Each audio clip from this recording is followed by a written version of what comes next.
Welcome to Part 5 of Murderous Lies. Visit brooksaudiobooks.com for an awesome collection of unique, full-length audiobooks. And be sure to subscribe to be notified when new books are released. Chapter 17.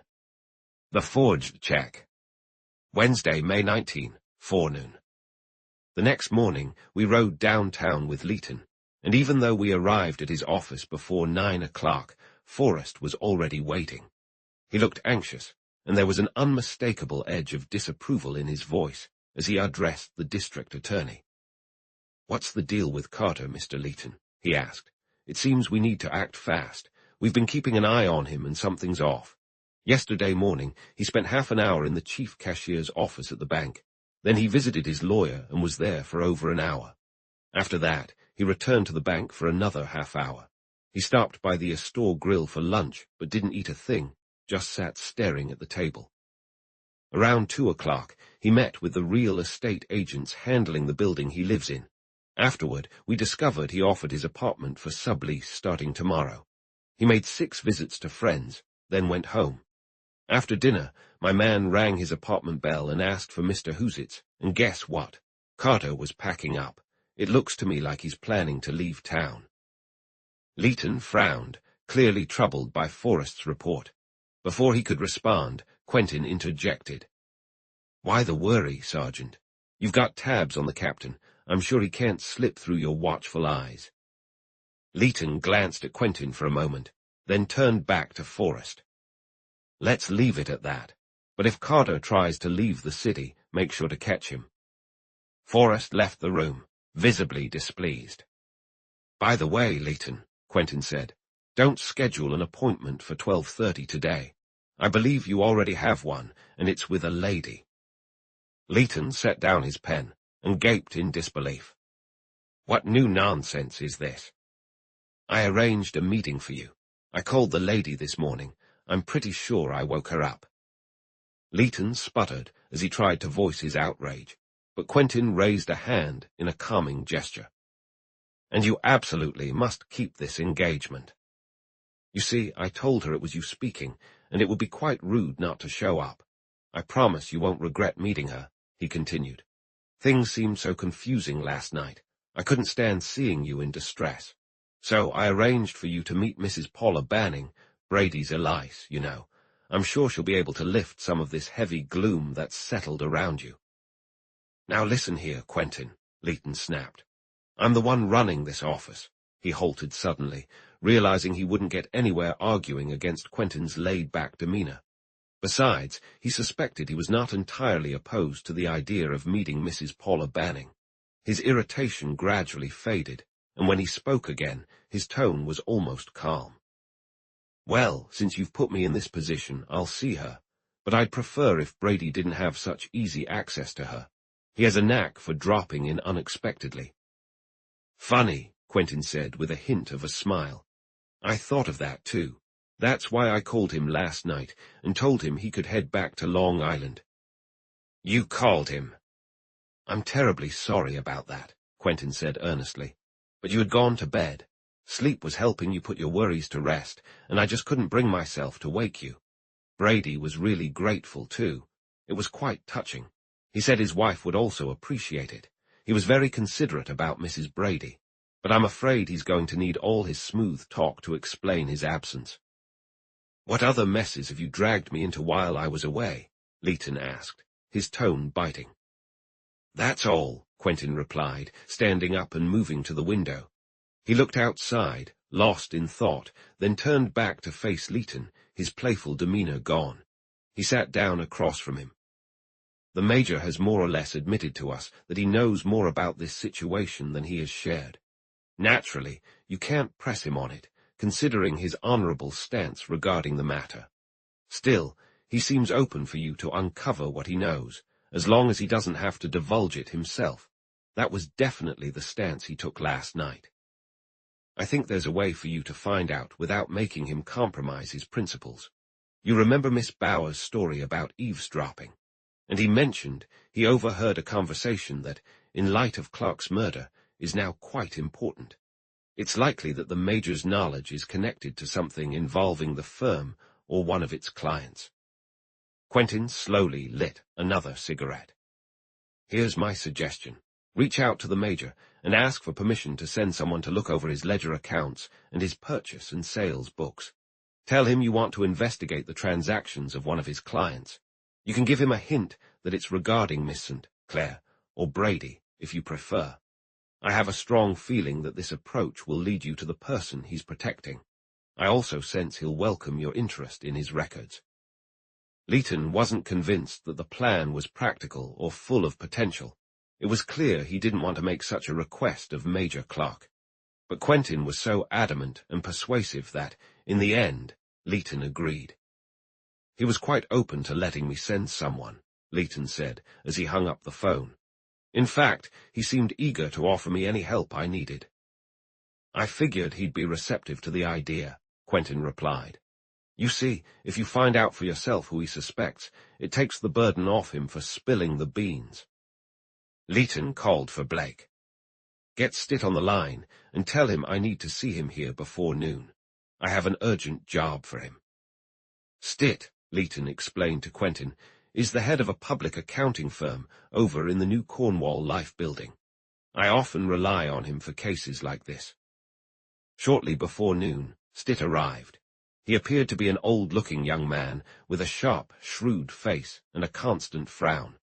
The chance to work for the district attorney clearly excited him. Leighton quickly outlined what was needed, sharing just enough of the details to guide him in his work. The man understood the situation right away and made a few notes on the back of a battered envelope. Quentin had also written down some thoughts on a scrap of paper during the briefing. Leighton then stood up and grabbed his hat. I suppose I have to go to the appointment you set up for me, he said with a hint of annoyance directed at Quentin. Then he added, Come on, Stitt, I'll take you down in the judge's private elevator. If it's all the same to you, Quentin interrupted, Mr. Stitt and I will pass on that privilege and ride with the common folk in the public lift. We'll meet you downstairs. Taking the accountant by the arm, Quentin led him out through the main waiting area. However, it took him another 10 minutes to join us. We took the subway to 72nd Lane and walked up West End Avenue to Mrs. Paula Banning's place. She lived in a small apartment building just around the corner on 75th Lane. As we stood in front of her door, waiting for her to answer our ring, a strong scent of Chinese incense wafted out to greet us. Ah, that makes things a bit easier, Quentin remarked, breathing in. Women who burn joss sticks are always sentimental.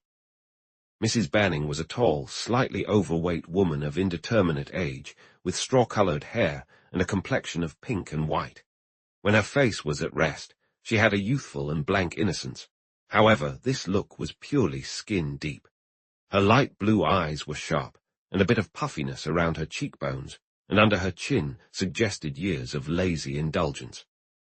Still, she had a striking, vibrant charm, and as she welcomed us into her overly decorated and extravagant living room, her demeanor was one of casual friendliness. Once we were all seated, and Leighton had apologized for barging in, Quentin immediately took on the role of the interviewer. As he started his opening remarks, he assessed the woman carefully, as if he were figuring out the best way to extract the information he needed.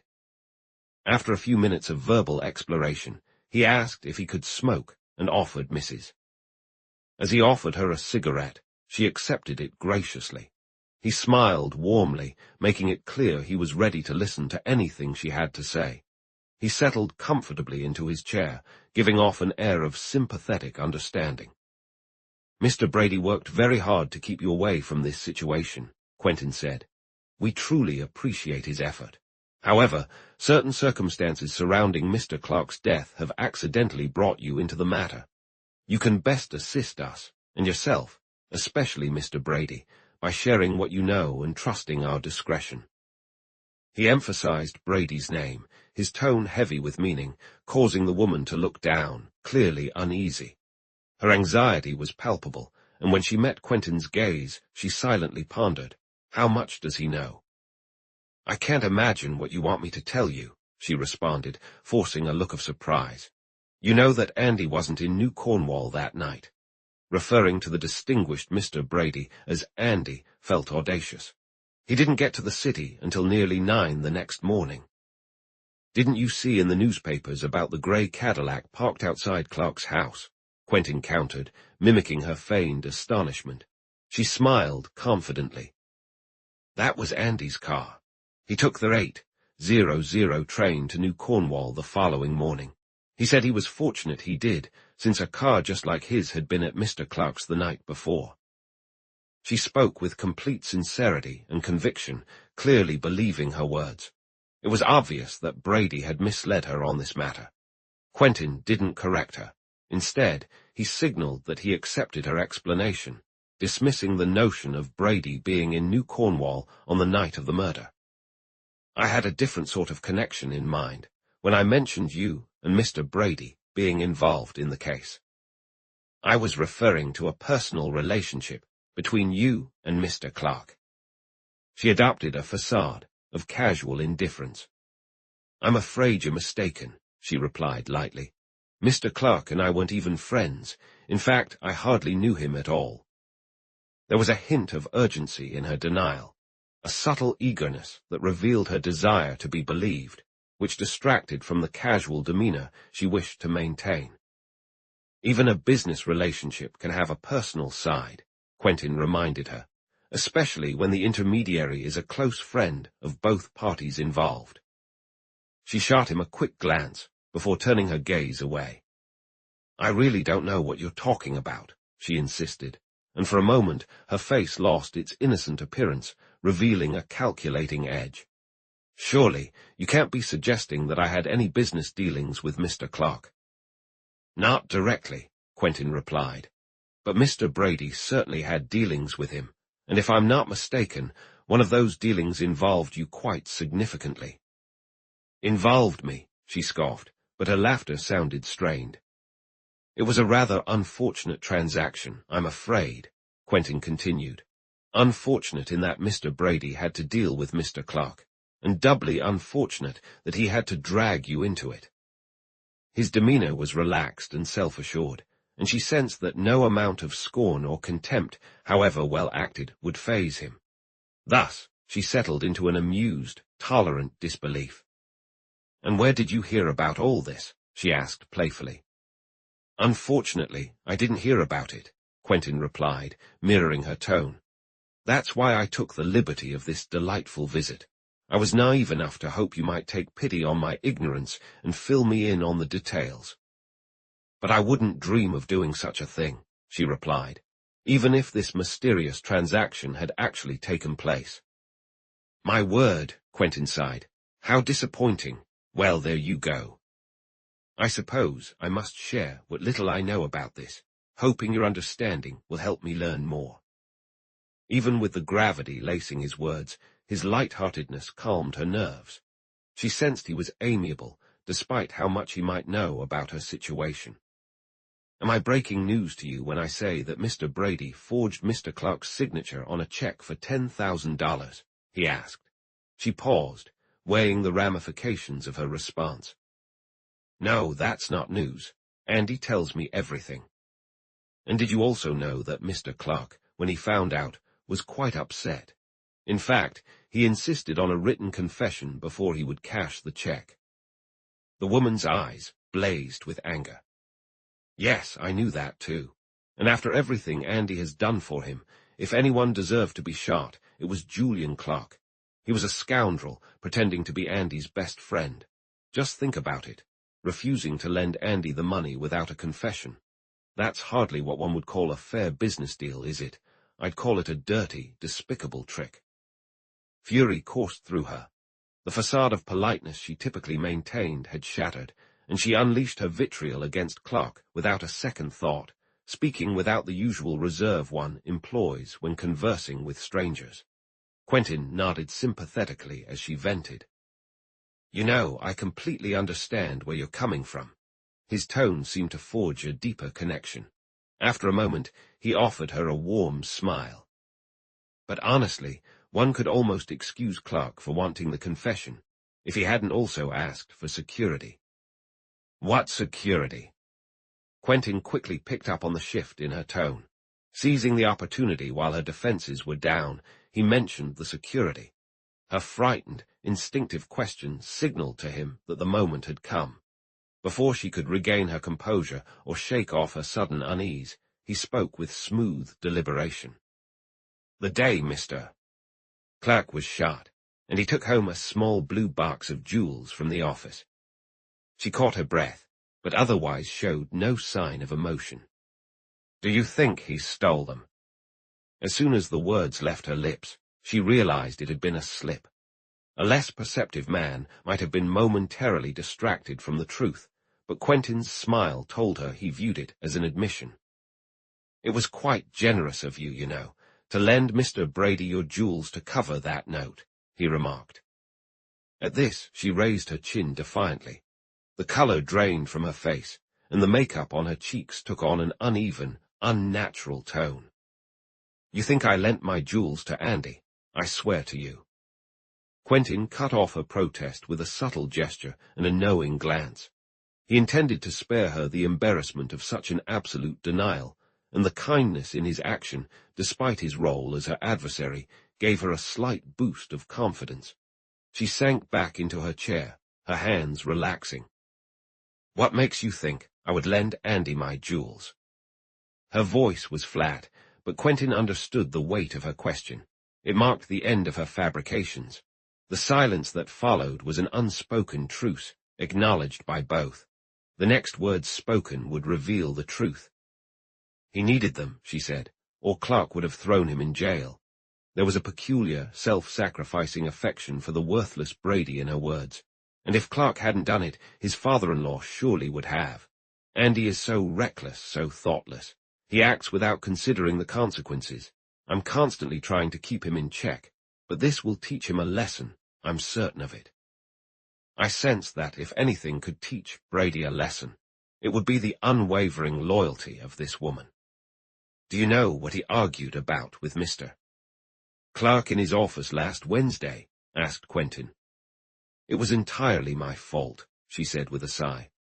"The deadline for the note was fast approaching, and I knew Andy didn't have the full amount. So I asked him to go to Clark and offer whatever he could to see if he could get my jewels back. But of course he was turned down. I expected as much." Quentin looked at her with sympathy for a moment.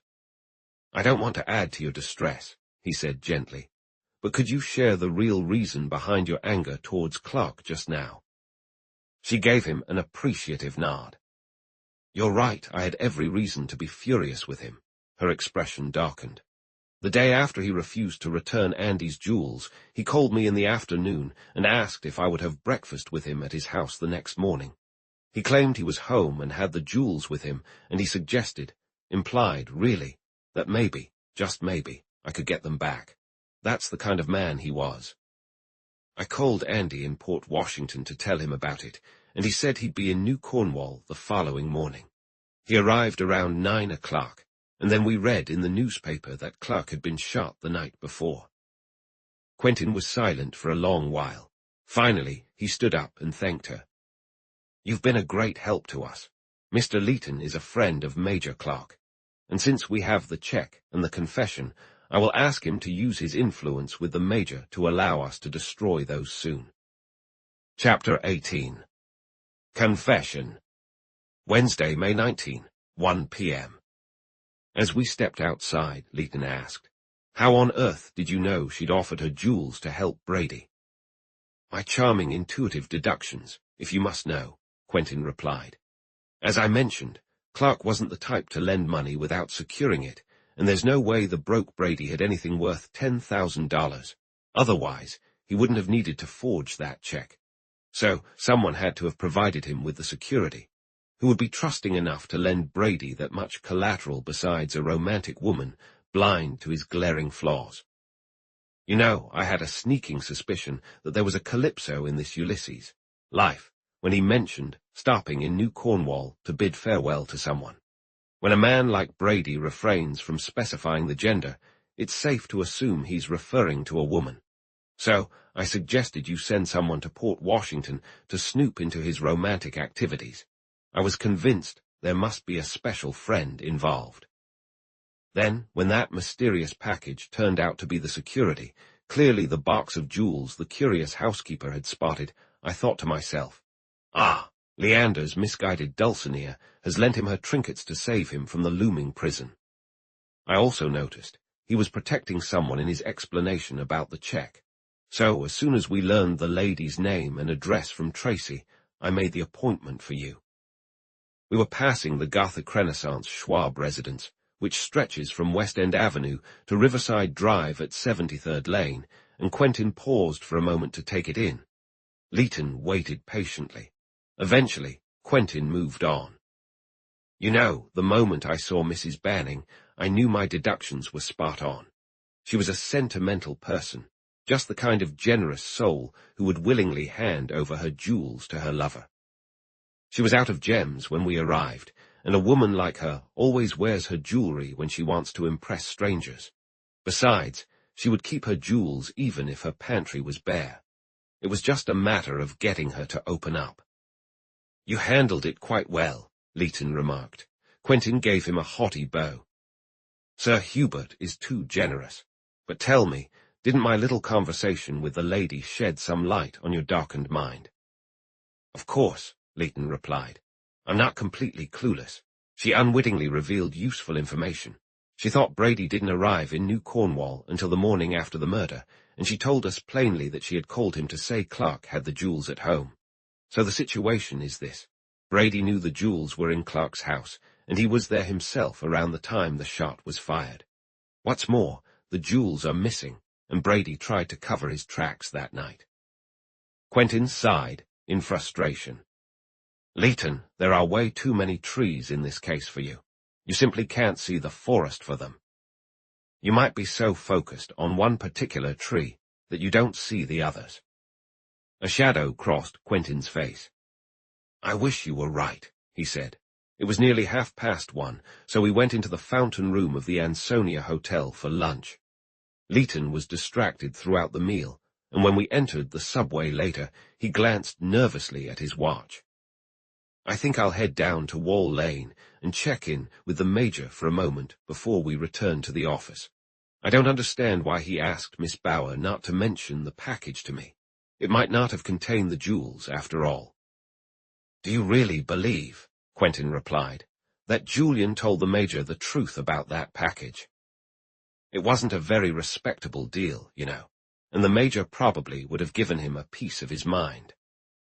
Major Clark's explanation confirmed Quentin's suspicion. Leighton, while recounting his meeting with Paula Banning, made sure to highlight the jewel incident, hoping the Major would bring up the package on his own. His promise to Miss Bower kept him from revealing that he knew what the other man was aware of.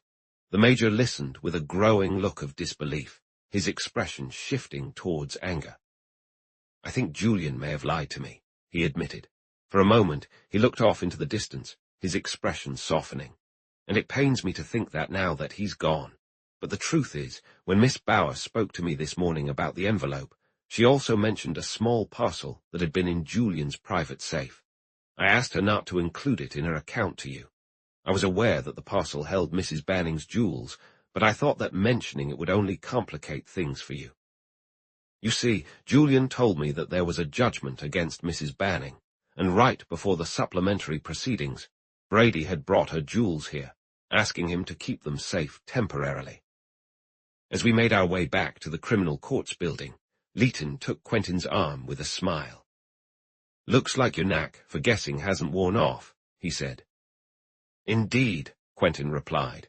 It seems the late Julian, much like Warren Hastings, decided to cling to his last lie. Brilliantly deceitful, wouldn't you say? Regardless, Leighton countered, the Major has unwittingly added another piece to the case against Brady. You seem to be collecting pieces, Quentin remarked dryly. What have you done with the ones you put together about Missant, Claire, and Carter?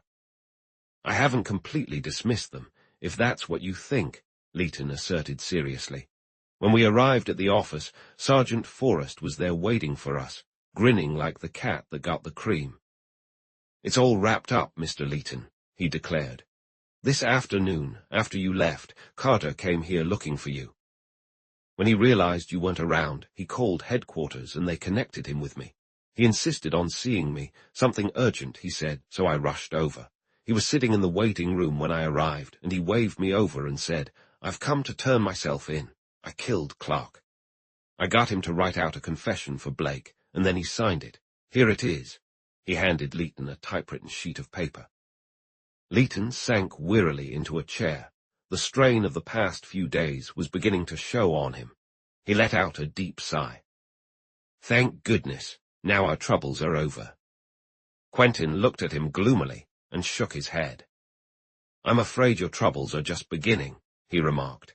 After Leighton skimmed the confession, he passed it to Quentin, who read it attentively while amusement spread across his face. You know, he said, this document isn't legal at all. Any respectable judge would throw it out of court in no time. It's far too straightforward and clear. It doesn't start with to whom it may concern. It lacks even a single wherefore be it, or let it be known, or hereby.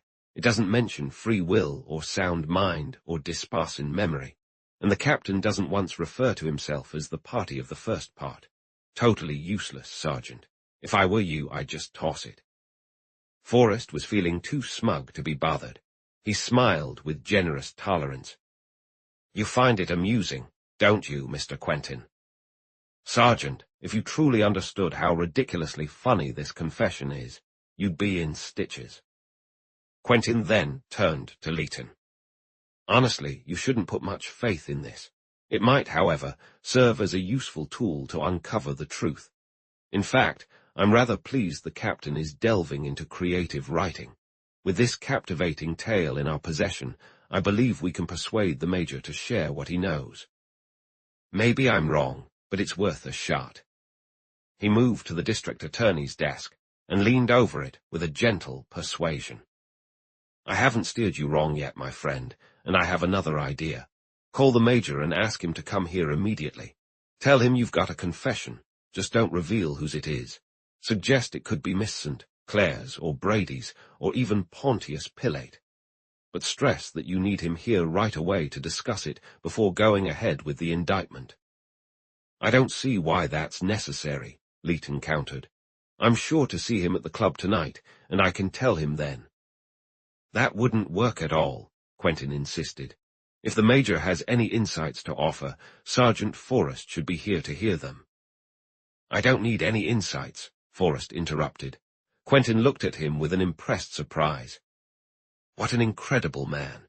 Even Goethe longed for Mayor Licht, and here you are basking in complete brightness. Astonishing.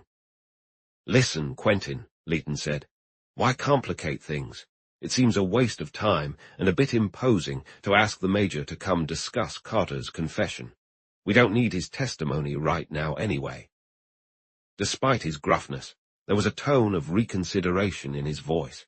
For while he initially wanted to dismiss the request outright, the events of the past few days had shown him that Quentin's suggestions had purpose. Sensing Leighton's hesitation, Quentin said, My request is based on more than just an idle curiosity to see the Major's rosy face right now. I assure you, as earnestly as I can, that having him here would be incredibly beneficial. Leighton pondered and debated for a while. Yet Quentin's persistence eventually convinced him that it would be wise to agree. Forrest was clearly annoyed, but he quietly sat down and found comfort in a cigar. Major Clark arrived with remarkable speed, and when Leighton handed him the confession, he barely hid his eagerness. However, as he read it, his expression darkened, and confusion flickered in his eyes. Finally, he looked up, frowning. I don't quite understand this, and I must say I'm quite surprised. It seems unbelievable that Carter shot Julian, but I could be wrong, of course. He placed the confession on Leighton's desk with a sense of disappointment and sank into a chair. Are you satisfied? He asked. I don't see any other explanation, Leighton replied. If he's innocent, why would he step forward and confess? There's more than enough evidence against him. I was ready to arrest him 2 days ago. He's definitely guilty, Forrest chimed in. I've had my eye on him from the beginning. Major Clark did not respond immediately. He seemed to be choosing his next words carefully. There's a chance, just a possibility, that Carter had a hidden reason for confessing. I think we all understood the implication that lay beneath his words. "I'll admit," Leighton said, "that at first I believed Miss St. Clair was guilty, and I hinted as much to Carter. But later I was convinced that she wasn't directly involved." "Does Carter know this?" the Major asked sharply. Leighton paused to consider. "No, I can't say that he does. In fact, it's likely he still thinks I suspect her." "Ah!" the Major's exclamation was almost instinctive. "But what does that have to do with anything?" Forrest asked impatiently. "Do you really think he plans to take the fall to protect her reputation? That's nonsense. That sort of thing might work in the movies, but no man is actually that reckless in real life." "I'm not so sure, Sergeant," Quentin replied lazily. "Women are too sensible and practical to make such foolish gestures, but men, you know, have an endless capacity for stupidity." He turned to Major Clark with a questioning look. "Will you share why you believe Carter is playing the part of Sir Galahad?" But the Major retreated into vagueness, hesitating to elaborate on his initial hint concerning the captain's actions. Quentin pressed him for a while, but couldn't break through his silence. Growing impatient, Forrest finally interjected. "You can't just dismiss Carter's guilt, Mr. Quentin. Look at the evidence. He threatened Clark, saying he'd kill him if he caught him with the girl again. The next time Clark is seen with her, he ends up shot. Then Carter hides his gun at her place, and when the heat turns up, he retrieves it and tosses it in the river. He even bribes the hall boy to give him an alibi, and witnesses saw him at Clark's house at 12:30 that night. When questioned, he can't account for anything. If that's not an open and shut case, then I don't know what is." "The circumstances are compelling," Major Clark conceded, "but couldn't they be explained in another way?" Forrest didn't bother to respond to the question. "Here, how I see it," he continued. "Carter gets suspicious around midnight, grabs his gun, and heads out. He finds Clark with the girl, goes in, and shoots him just like he threatened. They're both involved, in my opinion, but Carter did the shooting. And now we have his confession. There isn't a jury in the country that wouldn't convict him." "Probiet legals homines. Oh, indeed," murmured Quentin. At that moment, Blake appeared in the doorway. "The reporters are clamoring for information," he announced, his expression sour. "Do they know about the confession?" Leighton asked Forrest. "Not yet. I haven't told them anything so far. That's probably why they're making such a racket. I'll give them a piece of my mind. Just say the word." Leighton nodded, and Forrest moved toward the door, but Quentin quickly stepped in his path. "Could you keep this under wraps until tomorrow, Leighton?" he asked, irritation creeping into Leighton's voice. "I could, but why should I?" "For your own good, at the very least. You've got your prize safely secured. Just hold off on your pride for 24 hours. The Major and I both know Carter's innocent, and by this time tomorrow the whole country will, too." Another argument broke out, but it was clear how it would end. Leighton had sensed for a while that Quentin had a reason for his belief, though he wasn't ready to share it. I had suspected that Leighton's resistance was mainly a tactic to uncover this information, and I felt sure of it now as he leaned in, seriously weighing the decision to make the captain's confession public. Quentin, as usual, kept his cards close to his chest, but in the end, his persistence won out. Leighton asked Forrest to keep quiet until the next day. The Major gave a slight nod, approving the decision. "You might want to give the newspaper guys a hint, though," Quentin suggested, "that you'll have a real sensation for them tomorrow." Forrest left, looking glum and frustrated. What a reckless fellow the sergeant is, so impetuous. Quentin picked up the confession again and read through it. "Now, Leighton, I want you to bring your prisoner here, habeas corpus and all that. Set him in that chair facing the window, give him one of the fine cigars you save for important guests, and then listen carefully while I chat with him. I hope the Major will stay for the proceedings." "I'll gladly accept that request," Leighton smiled. "I was already planning to speak with Carter." He pressed a buzzer, and a cheerful, ruddy-faced clerk entered. "A requisition for Captain Philip Carter," he ordered. He quickly initialed the document when it was brought to him. "Take this to Ben and tell him to hurry," he instructed. The clerk vanished through the door that led to the outer corridor. 10 minutes later, a deputy sheriff from the Tombs arrived, escorting the prisoner. Chapter 19. Quentin cross-examines. Wednesday, May 19, 3:30 p.m. Captain Carter entered the room, his demeanor heavy with despair. His shoulders sagged, his arms hung loosely at his sides, and fatigue darkened his eyes, marking him as one who hadn't rested in days. When he spotted Major Clark, he stood a bit taller and approached him, extending his hand. It was clear, despite any grudges he held against Julian Clark, he considered the Major a friend. But then, overwhelmed by the gravity of the moment, he hesitated and turned away, his embarrassment evident. The Major quickly moved to him, placing a gentle hand on his arm. "It's okay, Carter," he said in a calming tone. "I can't believe you really shot Julian." Carter met his gaze with worry. "Of course I shot him," he replied, the lack of emotion in his voice striking. "I told him I would." Quentin stepped closer and gestured to a chair. "Please sit down, Captain. The district attorney wants to hear your account of the shooting. You should know that the law doesn't accept murder confessions without supporting evidence. Since there are suspicions about others besides you, we need you to answer some questions to clarify your involvement. Otherwise, we'll have to investigate further." Taking a seat in front of Carter, Quentin picked up a piece of paper. "You mention here that you were convinced Mr. Clark had wronged you and that you went to his house around 12:30 a.m. on the 13th. When you refer to this wrongdoing, are you talking about his attention towards Miss St. Clair?" Carter's face grew tense, revealing a stubborn annoyance. "It doesn't matter why I shot him. Can you please leave Miss St. Clair out of this?" "Of course," Quentin replied. "I assure you she won't be involved, but we need to fully understand your motive." After a brief pause, Carter conceded. "Fine, that is what I meant. How did you find out Miss St. Clair was having dinner with Mr. Clark that night?" "I followed them to the Marseille." "And then you went home?" "Yes." "What prompted you to go to Mr. About Clark's house later?"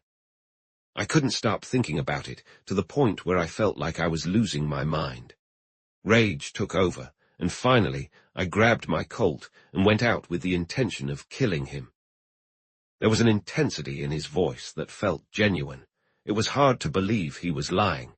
Quentin once again brought up the confession.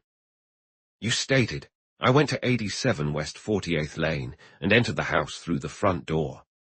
Did you ring the bell, or was the door left open?" Carter hesitated, clearly recalling the newspaper reports of the housekeeper's testimony, where she insisted that the bell hadn't rung that night. "What does it matter?" He was stalling for time. "We just want to know, that's all," Quentin replied. "But there's no rush." "Well, if it's critical to you, I didn't ring the bell. The door was locked." His hesitation faded. "Just as I arrived at the house, Clark pulled up in a taxi." "Hold on. Did you notice another car out front? A grey Cadillac?" "Why, yes." "Did you recognize who was inside it?" There was a brief silence. "I'm not entirely sure. I think it was a man named Brady." "So, he and Mr. Clark were outside at the same time?" Carter frowned. "No, not at the same time. There was no one there when I got there. I didn't see Brady until I left a few minutes later." "He arrived in his car while you were inside. Is that correct?" "Must be." "I see. Now let's go back a bit. Clark arrived in a taxi. What happened next?" "I approached him and said I needed to talk. He told me to come inside, and we went in together. He used his latchkey." "Now, Captain, please recount what happened after you and Mr. Clark entered the house." "He placed his hat and cane on the rack, and we walked into the living room. He sat by the table, and I stood and said what I needed to say. Then I drew my gun and shot him." Quentin observed the man closely. while Leighton leaned forward, tense with anticipation. What was he doing reading at that moment? I suppose he picked up a book while I was talking, trying to seem indifferent, I imagine. Think carefully. You and Mr. Clark went into the living room directly from the hall as soon as you entered the house. Yes. Then how do you explain the fact, Captain, that when Mr. Clark was shot, he was wearing his smoking jacket and slippers? Carter glanced around the room nervously. He licked his lips before responding. Now that I think about it, Clark did go upstairs for a few minutes first. I think I was too stirred up to remember it all. That's understandable, Quentin said with sympathy. But when he came back downstairs, did you notice anything unusual about his hair? Carter looked up, confused. His hair, I don't understand. The color, I mean. When Mr. Clark sat in front of you under the table lamp, didn't you see some difference, shall we say, in the way his hair appeared? The man shut his eyes, as if trying to picture the moment. No, I can't remember. A minor detail, Quentin said casually. Did his speech strike you as odd when he came downstairs? Was there any thickness or a slight impediment in his voice? Carter looked puzzled. I don't know what you mean. He talked just like he always does. And did you happen to see a blue jewel case on the table? I didn't notice it. Quentin took a moment to think, smoking his cigarette. When you left the room after shooting Mr. Clark, you turned off the lights, right? When he didn't respond immediately, Quentin suggested, you must have, because Mr. Brady said the house was dark when he drove up. Carter nodded, seeming to remember. That's right, I forgot for a moment. Now that you recall, how did you turn them off? He started, then stopped. Then finally he said, at the switch. And where is that switch, Captain? I can't quite remember. Think for a moment, surely you can recall. By the door leading to the hall, I believe. Which side of the door? How can I know? The man asked, his voice full of despair. I was too nervous, but I think it was on the right side of the door. The right side, when entering or leaving the room. Going out. That's where the bookcase is. Yes. Quentin seemed satisfied with that answer. Now we need to talk about the gun, he said. Why did you take it to Miss St. Clair? I was being a coward, the man replied. I was scared they might find it in my apartment. I never thought she would be suspected. And when she was accused, you immediately took the gun away and threw it into the East River. Yes. I assume there was a round missing from the magazine too, which would have raised suspicions. I thought of that. That's why I threw the gun away. Quentin frowned, thinking deeply. That's odd. There had to be two guns. We searched the river and found a Colt automatic, but the magazine was full. Are you certain, Captain, that the gun you took from Miss St. Clair and tossed over the bridge was yours? I knew no gun had been retrieved from the river, and I questioned what he was getting at. Was he, after all, trying to implicate the girl? Leighton, too, seemed uncertain. Carter remained silent for several moments. When he spoke again, it was with stubborn defiance. There weren't two guns. The one you found was mine. I filled the magazine myself. That explains it. Quentin's tone grew warm and reassuring. Just one more question, Captain. Why did you come here today to confess? Carter jutted out his chin, and for the first time during the interrogation, his eyes lit up with emotion. Why, it was the only honorable thing to do. You had unjustly accused an innocent person. I didn't want anyone else to suffer. That brought the interview to a close. Leighton had no questions of his own, and the deputy sheriff escorted the captain out. Once the door closed behind them, an odd silence settled over the room. Leighton sat there, furiously smoking, his hands laced behind his head, his gaze fixed on the ceiling. The major leaned back in his chair, looking at Quentin with a look of satisfied admiration. Quentin observed Leighton from the corner of his eye, a lazy smile playing on his lips. The expressions and postures of the three men clearly illustrated their differing reactions to the meeting. Leighton was troubled, the Major was pleased, and Quentin wore a cynical air. It was Quentin who finally broke the silence, speaking with an easy, almost languid tone. "Isn't it amusing how ridiculous his confession was? Our noble captain is a truly terrible Munchausen. No one could lie that badly unless they were born to it. It's simply impossible to fake such foolishness. And he was so desperate for us to believe he was guilty. Quite touching, really. He probably thought you just tuck that confession into his shirt and send him off to the gallows. Did you notice he hadn't even figured out how he ended up in Clark's house that night?" Brady's confirmed presence outside nearly ruined his impromptu story about entering all cuddled up with his supposed victim. And he didn't remember Clark's casual attire. When I reminded him, he had to contradict himself and send Clark running upstairs for a quick change. Thankfully, the toupee didn't make it into the newspapers. The captain couldn't grasp what I meant when I hinted that Clark had dyed his hair after changing his coat and shoes. "By the way, Major, did your brother speak with a thick tongue when his dentures were out?" "Definitely," the Major replied. "If Julian's plate had been missing that night, as I gathered from your question, Carter would certainly have noticed."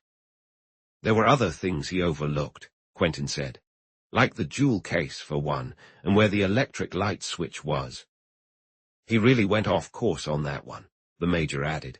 "Julian's house is quite old-fashioned, and the only switch in that room is a pendant one attached to the chandelier."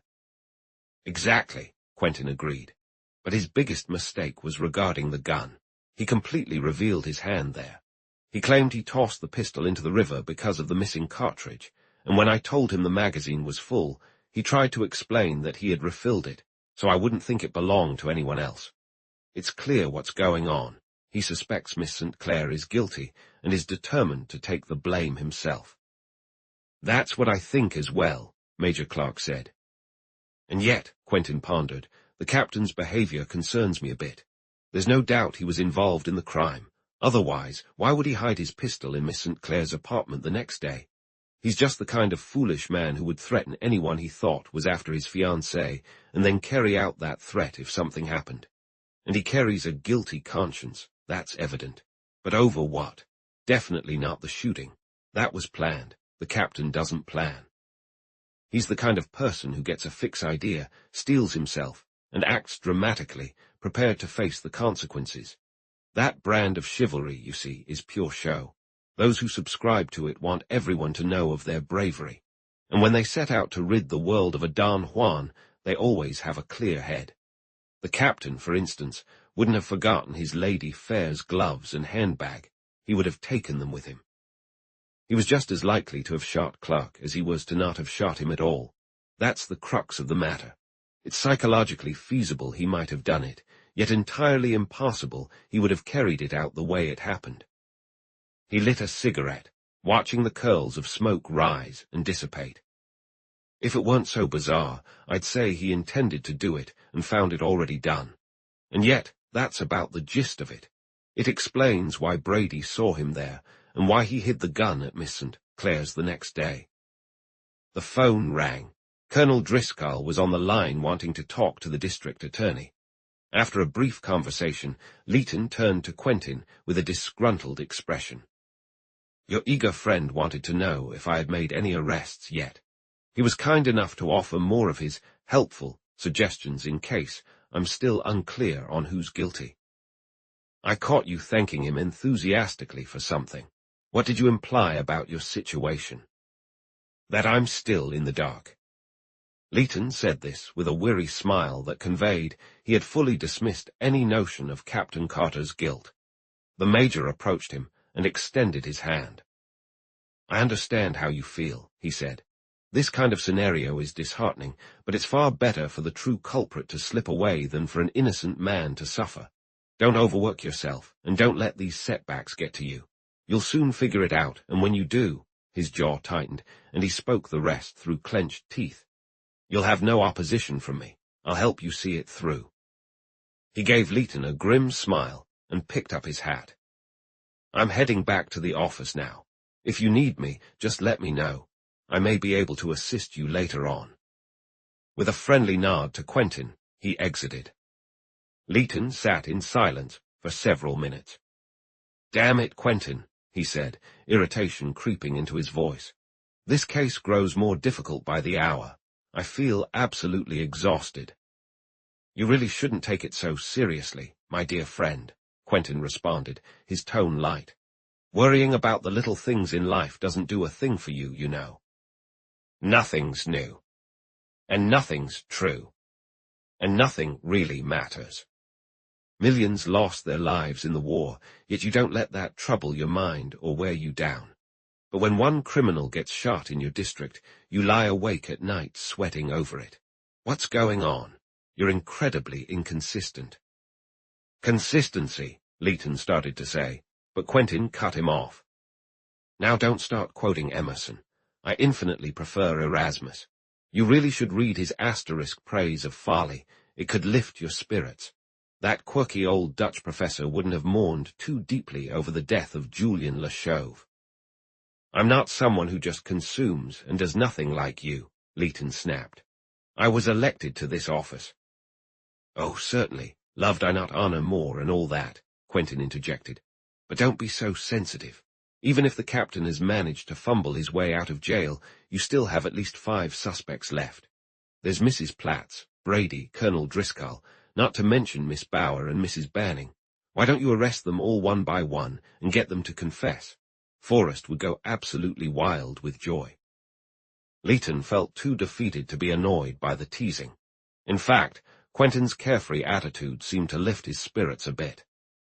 "To be honest," he admitted, "that's exactly what I'm thinking about doing. I just can't decide which one to arrest first." "Good man," Quentin said cheerfully. "So, what's your plan for the captain now? It'll break his heart if you let him go." "I'm afraid his heart will have to break." Leighton reached for the telephone. "I should take care of the formalities now." "Just a moment." Quentin placed a hand on his arm to stop him. "Don't end his glorious suffering just yet. Let him be happy for at least another day. I have a feeling he might be quite helpful to us, wasting away in his lonely cell like the prisoner of Chillon." Leighton set down the telephone in silence. I noticed he was increasingly leaning toward accepting Quentin's leadership. This wasn't solely because of the chaotic muddle in his mind, though his confusion played a part, but largely because of the impression Quentin had made, suggesting he knew more than he let on. "Have you tried to figure out how Brady and his turtle dove fit into this case?" Quentin inquired. "Along with a few thousand other puzzles, yes," came the irritable response. "But the more I try to piece it together, the more baffling the whole situation becomes." "Let me put it this way, my dear Leighton," Quentin teased.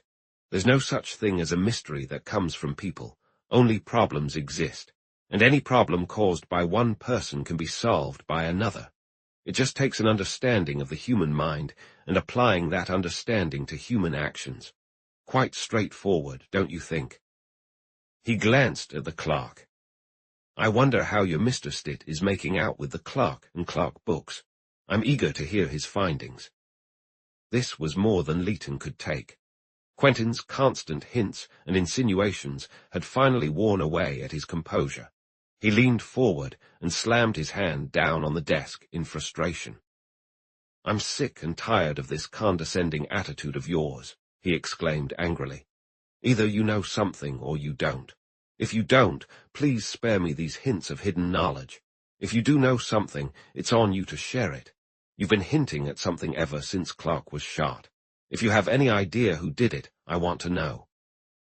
He leaned back and pulled out a cigar, carefully clipping the end and lighting it without once looking up. I sensed he felt a bit ashamed for letting his anger get the better of him. Quentin sat seemingly unbothered during the outburst. After a moment, he stretched his legs and gave Leighton a long, thoughtful look. "You know, Leighton, I can't fault you for your outburst. The situation has been really frustrating. But now I think it's time to wrap up this little performance. I'm not joking, you know. The truth is, I have some quite interesting ideas on the matter." He stood up and yawned. "It's a scorching day, but we must press on. Wouldn't you agree? So close is grandeur to our dust. So near is God to man. When duty speaks soft and low, you must. The young man replies, I can. I'm the noble youth, you see, and you're the voice of duty, though you didn't exactly whisper, did you? What is your duty, then? And Goethe would say, the demands of the day. But blast it, I wish the demand had come on a cooler day. He handed Leighton his hat. Come now, Postum. To everything there is a season, and a time for every purpose under heaven. You're done with the office for today. Please let Blake know, will you? You're a good fellow.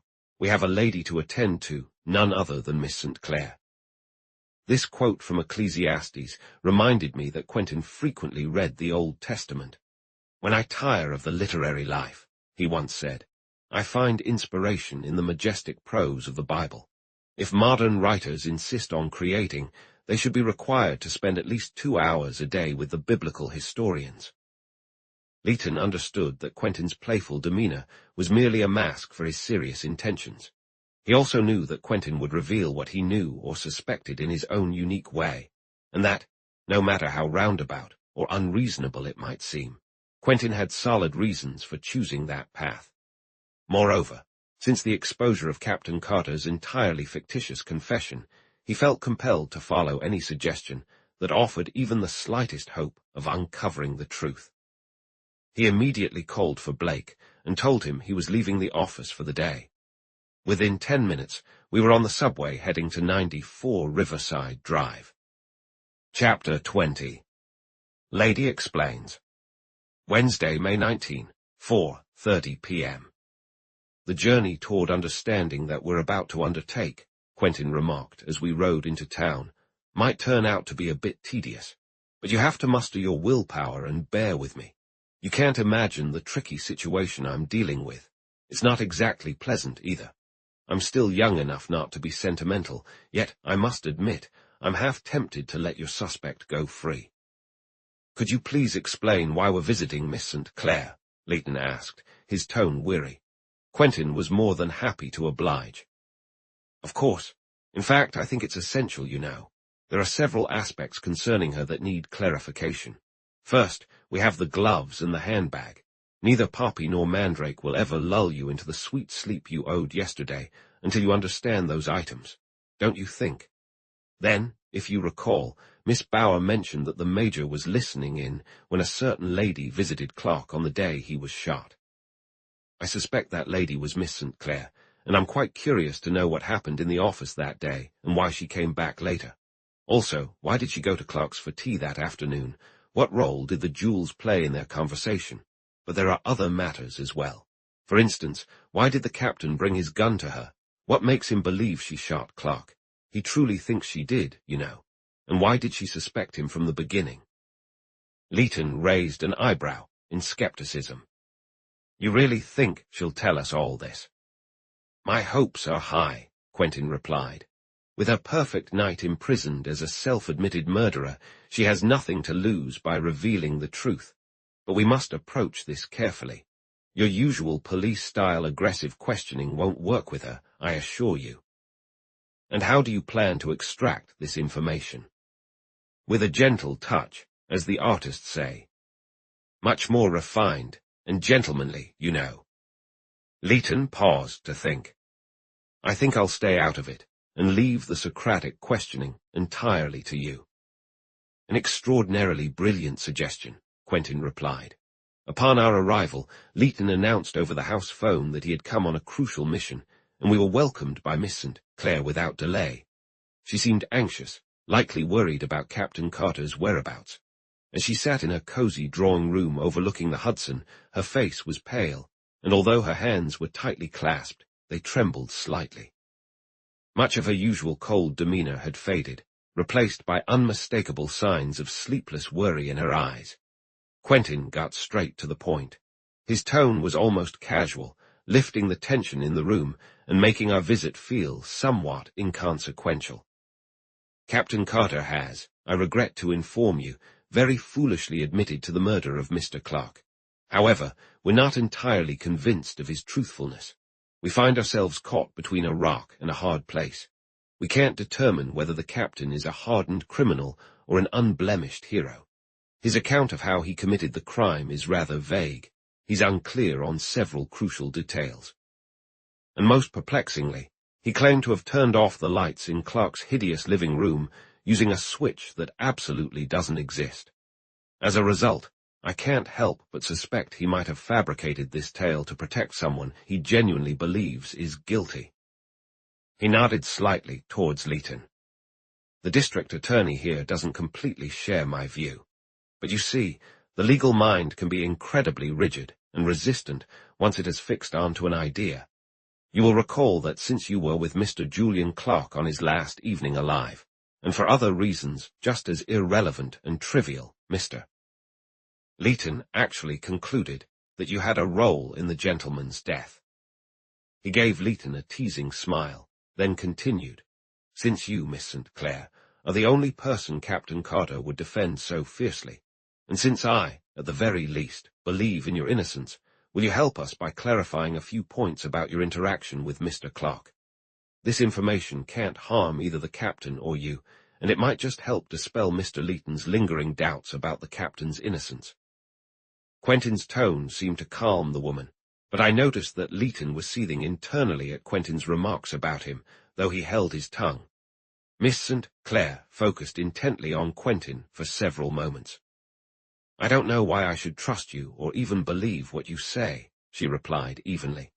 "But now that Captain Carter has confessed, though I feared he would when we last spoke, I see no reason to withhold my answers. Do you really believe he's innocent?" The question escaped her lips like a cry. Her suppressed emotions had broken through her facade of composure. "I genuinely do," Quentin said earnestly. "Mr. Leighton can tell you that before we left his office, I urged him to release Captain Carter. It was with the hope that your insights would persuade him that such a decision was wise that I encouraged him to come here." Something in his tone and demeanor seemed to instill confidence in her. "What do you want to ask me?" she inquired. Quentin shot another reproachful look at Leighton, who was barely managing to contain his frustration, then turned back to the woman.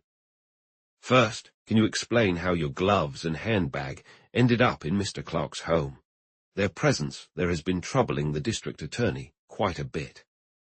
She met Leighton's gaze directly, without flinching. "I had dinner with Mr. Clark, at his invitation. The mood between us was far from pleasant, and as we started home, my irritation with him only grew. When we reached Times Square, I told the driver to stop. I'd rather continue the journey alone. In my anger and eagerness to escape, I must have dropped my gloves and bag. It wasn't until Mr. Clark had driven away that I noticed their absence, and with no money on me, I decided to walk home. Since my belongings were found at Mr. Clark's house, he must have taken them there himself." "I shared that same thought," Quentin said. "And my word, it's quite a lengthy walk out here, isn't it?" He turned to Leighton with an enticing grin. "Really, you know, Miss St. Clair couldn't have been expected to arrive here before 1. Leighton, with a grim determination, said nothing.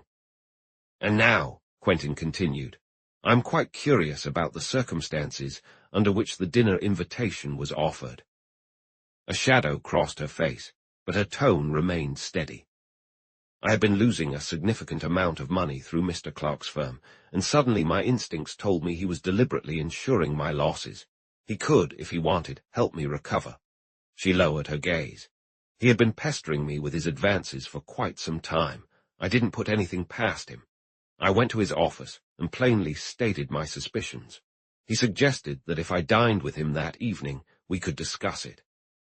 I knew exactly what he was after, but in my desperation, I decided to go anyway, hoping to appeal to him." "And how did you end up telling Mr. Clark when your little dinner party would wrap up?" She looked at Quentin in surprise, but replied without hesitation. "He mentioned something about wanting to make it a lively night. I then firmly told him that if I agreed to go, I'd leave him right at midnight, as was my strict rule at every gathering. You see," she added, "I work really hard on my singing, and going home at midnight. no matter the reason, is one of the sacrifices, or rather restrictions, I place upon myself. Very commendable and quite wise, Quentin remarked. Is this something your friends generally know about? Oh, yes. It even earned me the nickname Cinderella. Did Colonel Driscoll and Mr. Brady know as well? Yes. Quentin paused for a moment. How did you end up going to tea at Mr. Clark's the day of the murder, if you were supposed to have dinner with him that evening? A blush crept across her cheeks. There was nothing wrong with that, she insisted. After I left Mr. Clark's office, I suddenly changed my mind about dinner with him. I went to his house. I had stopped back at the office first, but he had already left, to make one last appeal and ask him to let me off my promise. But he dismissed it with a laugh and insisted I stay for tea. He had a taxi take me home to get ready for dinner, and he picked me up around 7:30. And when you begged him to let you out of your promise, you tried to scare him by mentioning Captain Carter's threat. He dismissed it as just a bluff. The surprise on her face was clear. Yes, she whispered. Quentin offered her a reassuring smile. Colonel Driscoll told me he saw you and Mr. Clark at the Marseille. Yes, and I felt terribly embarrassed. He knew who Mr. Clark was and had warned me about him just days before. I had thought the Colonel and Mr. Clark were good friends. They were, until about a week ago. The Colonel lost even more money than I did in a stock pool that Mr. Clark managed recently, and he made it very clear to me that Mr. Clark had purposely misled us for his own gain. He didn't even speak to Mr. Clark that night at the Marseille. What about those rich and precious stones that were with your tea at Mr. Clark's? Clark. Bribes, she replied, her disdainful smile conveying a sharper criticism of Clark than the harshest words ever could. The man tried to win me over with them. I was offered a beautiful string of pearls to wear to dinner, but I turned them down, and I was told that if I looked at things from the right angle, or some such charming phrase, I could have jewels just like them all for myself, maybe even those exact ones, come the 21st. Of course, the 21st, Quentin grinned. Leighton, are you paying attention? The note from Leander is due on the 21st, and if it's not settled, the jewels will be lost. He turned back to Miss St. Clair. Did Mr. Clark bring the jewels with him to dinner? Oh, no. I suspect my refusal of the pearls rather discouraged him. Quentin paused, regarding her with an overly warm demeanor. Now, please tell us about the gun incident, in your own words, as the lawyers like to say, in hopes of ensnaring you later. But she clearly had no fear of entrapment. The morning after the murder, Captain Carter came here and mentioned he had gone to Mr. Clark's house around 12:30 with the intention of shooting him. However, he saw Mr. Brady outside, and assuming he was there to call on Mr. Clark, decided against it and went home. I worried that Mr. Brady might have seen him, so I suggested he bring his pistol to me and claim, if anyone asked, that he had lost it in France. You see, I truly believed he had shot Mr. Clark and was, well, lying like a gentleman to protect my feelings. When he took the pistol from me to throw it away, then I was even more convinced of it. She offered a faint smile to Leighton. That was why I chose not to answer your questions. I wanted you to think perhaps I had done it, so you'd not suspect Captain Carter. But he wasn't lying at all, Quentin interjected. I know now he wasn't. I should have recognized that sooner. He wouldn't have brought the pistol to me if he had been guilty. A film of emotion clouded her eyes. And oh, that poor boy. He admitted it because he thought I was guilty. That's exactly the distressing situation, Quentin replied with a nod. But where did he think you got the weapon? I know quite a few soldiers, friends of his and Major Clark's. Last summer in the mountains, I practiced with a pistol quite a bit just for fun. The idea makes sense enough. Quentin rose and bowed gracefully. You've been incredibly gracious and very helpful, he said. You see, Mr. Leighton had several theories about the murder. I believe his first was that you alone were the Madame Borgia. The second was that you and the captain were in it together, four hands, so to speak. The third was that the captain acted alone. The legal mind, you know, is so keenly developed it can entertain several conflicting theories at once. The unfortunate thing about this case is that Mr. Leighton still holds the belief that both of you are guilty, individually and together. I tried to reason with him before coming here, but I couldn't sway him. That's why I insisted he hear your account from your own lovely voice. Quentin approached Leighton, who glared at him, lips pressed tight. "Well, my friend," Quentin said pleasantly, "surely you're not going to cling to this notion that either Miss St. Clair or Captain Carter is guilty, right? Will you consider releasing the captain as I implored you to do?" He extended his arms dramatically in a gesture of supplication. Leighton's anger was at its peak, but he stood up slowly and walked over to the woman, extending his hand. "Miss St. Clair," he said kindly, and once again I was struck by the man's capacity for generosity. "I want to assure you that I have set aside any notion of your guilt, and also Captain Carter, from what Mr. Quentin calls my incredibly rigid and unyielding mind. I do forgive him, though, because he has spared me from doing you a grave injustice. I will ensure you get your captain back, as soon as the necessary papers for his release are signed." As we stepped out onto Riverside Drive, Leighton abruptly confronted Quentin. "Is that so? I was keeping her precious captain locked up, while you were begging me to release him. You know very well I didn't think either of them was guilty, you scoundrel." Quentin let out a sigh. "Oh dear, don't you want to be helpful in this case at all?" he asked, with genuine sadness. "What good did it do you to embarrass me in front of that woman?" Leighton spat. "I can't see that you accomplished anything with all your nonsense." "What?" Quentin exclaimed, clearly astonished. "The testimony you heard today is going to be invaluable in catching the real criminal. Plus, we now know about the gloves and handbag, who the woman was who visited Clark's office, what Miss St. Clair was doing between 12 and 1, why she had dinner alone with Julian, why she first had tea with him, how the jewels ended up there, why the captain gave her his gun and then discarded it, and why he confessed. For goodness' sake. Doesn't all this information bring you some relief? It clears away so much confusion." He paused to light a cigarette. "The most crucial thing the lady told us was that her friends were aware she always left at midnight, when she went out in the evening. Don't underestimate that detail, my dear. It's very relevant. I mentioned long ago that the person who shot Clark was someone who knew she was dining with him that night." "Next, you'll tell me you know who killed him," Leighton scoffed. Quentin exhaled a plume of smoke. "I've known from the start who shot the man." Leighton let out a derisive snort. "Oh, really? And when did this revelation come to you?" "Oh, it was no more than 5 minutes after I walked into Clark's house that first morning," Quentin replied. "Well, well. Why didn't you tell me, and spare us all this trouble?" "That would have been impossible," Quentin said with a grin. "You weren't ready for my unconventional wisdom. I first had to gently guide you out of the many dark woods and marshes you kept wandering into. You're remarkably unoriginal, you know." A cab was going by, and he waved it down. 87 West 48th Lane, he instructed. Then he took Leighton's arm with a sense of camaraderie. "Now let's have a quick word with Mrs. Platts.